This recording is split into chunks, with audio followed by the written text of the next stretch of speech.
الرحیم دواخانہ حکیم اجمل خان کی طرف سے حکیم حافظ محمد عبداللہ خان حاضر خدمت ہے۔ آج ہم جس موضوع پہ بات کریں گے، بدن کے اندر سے بہت سارے عوارضات کی وجہ سے خون کا جاری ہونا، جیسے نکسیر کی وجہ سے بھی خون جاری ہو جاتا ہے، اسی طرح سے بعض دفعہ بواسیر کی صورت میں بھی خون جو ہے وہ جاری ہو جاتا ہے، آنا شروع ہو جاتا ہے، اور بعض اوقات ایسی کیفیات ہوتی ہے جیسے السر وغیرہ یا انفیکشن ایسی ہو جاتی ہے معدے میں، اس کی وجہ سے بھی خون جو ہے وہ تھوک کے ذریعے یا الٹی کے ذریعے سے خارج ہوتا ہے۔ ان تمام علامات کی وجہ سے جو خون جاری ہوتے ہیں اس کے لیے دواخانہ حکیم اجمل خان نے کچھ دوائیں کے مرکبات تیار کیے ہیں۔ اس میں کچھ نسخہ نمبر 18 کے نام سے بھی ایک ہے، اس پہ ہم بات کریں گے، اور اس کا استعمال کس طرح سے کیا جا سکتا ہے تو اس کے بارے میں آپ کو تھوڑی سی تفصیل بتاتا ہوں۔ اس کا سفوف، اگر آپ کو نکسیر وغیرہ بچوں میں اکثر ہو جاتی ہے، بڑوں میں بھی گرمیوں کے دنوں میں اکثر اس طرح کی کیفیت ہوتی ہے کہ نکسیر جاری ہو جاتی ہے، تو اس صورت میں اس کی آدھی چمچی پاؤڈر کی شربت انجبار کے ساتھ صبح صبح نہاروں اس کا استعمال کیا جا سکتا ہے، اور اسی طرح شام کے ٹائم معالج کی مشورے کے ساتھ، اور جس طرح معالج آپ کو ترتیب بتائے بہتر یہ ہوگا کہ اس ترتیب کے ساتھ اس کا استعمال کیا جائے، اور اس دوران گرم اشیاء کا استعمال کم سے کم کریں۔ گرم چیزوں کا استعمال، انڈے وغیرہ کا، انڈا ہو گیا یا مرغی یا گرم جیسے مچھلی وغیرہ گرم چیزیں جو ہے ان کا ذرا پرہیز کیا جائے۔ اسی کے ساتھ ساتھ جب ہم آتے ہیں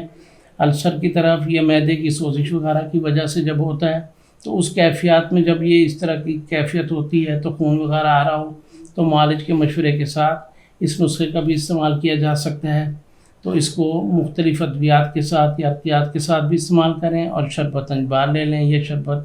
بزوری کا استعمال بھی اس کے ساتھ کیا جا سکتا ہے۔ تو یہ آپ معالج کے مشورے کے ساتھ اس کا استعمال کریں تو اس سے بھی کافی فائدہ ہوگا۔ کھانے سے پہلے بھی یا کھانے کے بعد تھوڑا سا اس کو جو مقدار طبیب آپ کو بتائے اس کے حساب سے اس کو استعمال کریں، اس سے کافی افاقہ ہوگا۔ اس کے بعد ہم آ جاتے ہیں بواسیر کی طرف۔ یہ اکثر عموماً لوگ جو بازاری کھانوں کا استعمال زیادہ کرتے ہیں، گرم اشیاء کا استعمال بہت زیادہ کرتے ہیں، اس صورت میں یہ کیفیت پیدا ہو جاتی ہے، اور اس صورت میں جس وقت آپ کو یہ ہوتی ہے تو مقعد کے راستے خون کا جاری ہونا یہ ہو جاتا ہے، یا بہت زیادہ قبض کی صورت میں بھی خون جاری ہو جاتا ہے۔ تو اس خون کو فوری طور پہ روکنے کے لیے تاکہ کمزوری نہ ہو تو نسخہ نمبر 18 کا ہم استعمال کرتے ہیں۔ اس کو شربت انجبار کے ساتھ آپ استعمال کر سکتے ہیں، یا صبح شام پانی کے ساتھ بھی لے سکتے ہیں۔ اگر شوگر کا پیشنٹ ہے تو پھر وہ پانی کے ساتھ لے لیں، شربت کا استعمال نہ کریں، یا عرقیات کے ساتھ جو بھی طبیب صاحب آپ کو بتاتے ہیں ان سے اس کا استعمال کریں۔ اور اگر قبض وغیرہ کی صورت ہے تو پھر وہ قبض کی جو بھی میڈیسن بتاتے ہیں آپ اس کا استعمال جو کریں گے اس سے زیادہ فائدہ ہوگا، کیونکہ بلڈ کا جاری ہونا جسم کے اندر انتہائی کمزوری پیدا کر دیتا ہے، تو اس کو روکنا سب سے پہلا ضروری کام ہوتا ہے۔